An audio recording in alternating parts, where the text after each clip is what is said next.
How did this Chuck Noll fan grow to respect Sam Wyche? Hi everybody, I'm Marky Billson. For those that don't know, I used to cover the Steelers for the Johnstown Tribune-Democrat. Also, and this some people might say is blasphemy, but I was named the Steelers Hall of Fame fan back in 2000 by the Pro Football Hall of Fame. You've heard of it now being sponsored by Ford. Back then it was sponsored by Visa. But yeah, that was me here. So longtime Steelers expert, so self-proclaimed. But anyway, I've got the credentials to back it up. And, of course, came to love the Steelers when they were, in the 70s, when they won their fourth Super Bowl. A family moved to Pittsburgh in 1979. And it's been largely forgotten how bitter a rivalry Cincinnati and Pittsburgh were in the 1980s, at least the early 1980s. One of the reasons for that is because in the early 80s, and I know that in 82 they didn't have divisions, just had two conferences and all that, and the top 8 teams made it to the playoff tournament that year. But for the most part, in the early 80s, from 81 to 84, the AFC Central Division was won either by Cincinnati or Pittsburgh. And Cincinnati became the second team out of the AFC Central to go to the Super Bowl. So, here were the Bengals kind of knocking off the Steelers dynasty in the 80s, that sort of thing. And the Steelers did win the division in 83 and 84, give them credit for that. But that was a very bitter rivalry in the 1980s. I'm going to tell you a little bit why. And it was so bitter that Chuck Noll once refused to shake Sam Wyche's hand after a ball game.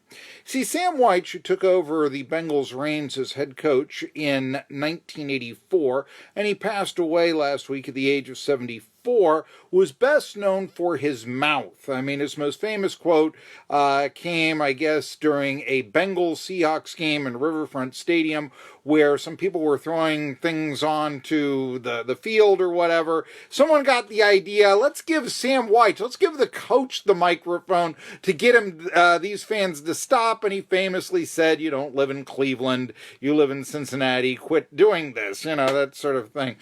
But that was far from the first outspoken moment that Sam Wyche ever had. In fact, if you go through NFL films, you'll see this on the 1972 Washington Redskins highlight film, where Wyche, who was a backup quarterback with the Redskins then, he was Kurt Knight's holder, is seen on the sideline in the NFC Championship game screaming at the Dallas Cowboys, "Die, you dogs, die!" He's not cheering for his team. He's telling the Cowboys to die. That was Sam Wyche's mouth. And it did get him in trouble. I can remember in 1986, he got into it with reporters at a press conference in Cincinnati, his own hometown press corps. "What do you mean by that?" came out with seemingly every question he was asked during a press conference. Pete Franklin, the famous sports talk show host in Cleveland, who really, I think, invented sports talk radio to a certain extent. Right after that, he did a ton of parodies on Sam Wyche, started calling Sam Wyche Sam Wacko, and boy, was it on in terms of a rivalry, really Cincinnati versus the rest of the AFC Central. And because of his mouth, it did create a lot of friction. Now, Pete Franklin called Sam Wyche Sam Wacko. Myron Cope called Sam Wyche Handshake Sam. This came about in 1985. The Steelers and Bengals played in Week 8, and the Bengals won 26-21. I remember the Steelers had 2 late touchdowns, looked like they were coming back, gave the ball back to the Bengals with 6:21 left, and the Bengals ran out the clock with 6:21 left. Never got the ball back. Okay, that was the game, actually. Mark Malone tore up his foot. Malone was actually leading the NFL in touchdown passes at the time. He was never the same after he tore up his foot on the Riverfront Stadium turf. But after that game, Sam Wyche ran over to Chuck Noll, extended his hand after the game, and Noll just walked by him and just looked and all that. That was Sam Wyche's mouth. And when Chuck Noll was looking down at you, yeah, you were not going to be a popular man in Pittsburgh. Let's put it that way. As I said, Myron Cope called him Handshake Sam. In 1986, the Steelers were beating the Bengals 30-6, very late in the ball game, like 30 seconds left. And it was one of those times where it's fourth down and they got the ball somewhere around a red zone. And, in that situation, usually you just let the game play out. You go for it on fourth down, try for that last touchdown, all this. Wyche sent the field goal unit out. I mean, that was the rivalry that, no, it can't be 30-6. We're going to make it a 3-touchdown game for the box score, 30-9. In 87, Wyche's coaching actually cost the Bengals 2 victories, possibly. It was time management issues that cost him a game against the 49ers and then against the Steelers. Steelers win 23-20. Bengals can't get the field goal unit out as time runs out in Three Rivers Stadium. And it was so heated between the Bengals and the Steelers that Dick Hoke, Steelers running back coach, who was with the team for almost a half century as either a player or a coach, Hoke was quoted after that game as saying, "Wyche Wacky did it again, didn't he?" In 1989, the Bengals routed the Steelers in Week 2, 41-10. And it was a very hard-hitting game. It was the game where Ickey Woods suffered an injury that would eventually cost his career. Thomas Everett hit him. Ickey Woods was going to be this great star running back. Well, not after this game. But Bubby Brister also got hurt in the ball game. And it's late in the game, and after the doctors go out for the Steelers and the coaches, they're all huddling out. Sam Wyche actually went out there and wanted to see if Bubby Brister was okay. Myron Cope, again, had a field day with that. Absolute field. What's he doing out there? He shouldn't be out there. Cope had his own conspiracy theory as to why and all that, which I won't quite go into. But this kind of impresses you about Wyche, though. This is where that respect comes out. Where, yeah, he was concerned about the injured Steelers player. And 2, he actually went on Myron Cope's radio show that week. And when Cope was telling him that he shouldn't have been in the huddle, Wyche told Myron Cope to grow up.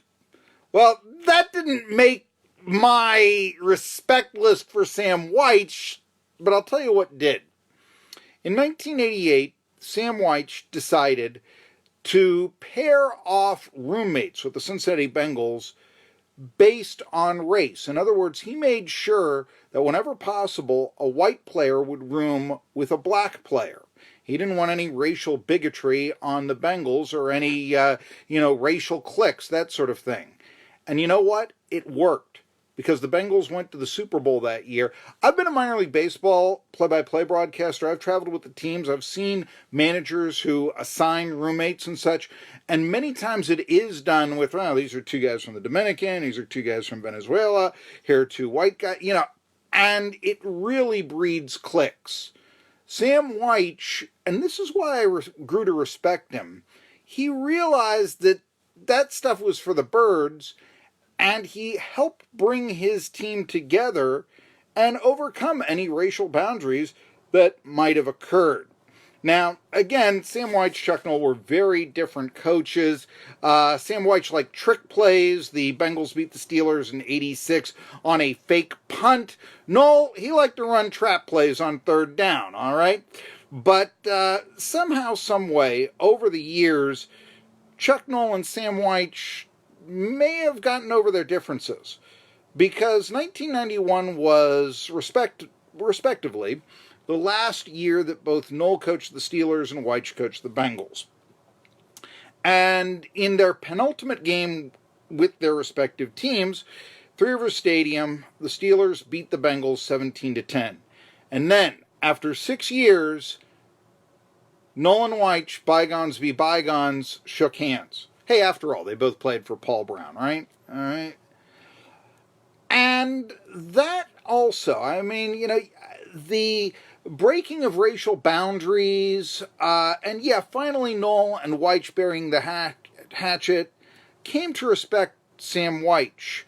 And after his coaching career, he did go to Tampa, had an unsuccessful tenure down there, but he returned to South Carolina, did some volunteer high school coaching of all things. That had to be big for the high school team, and was even elected to Pickens County, South Carolina County Council. That again speaks rather well of Sam Wyche.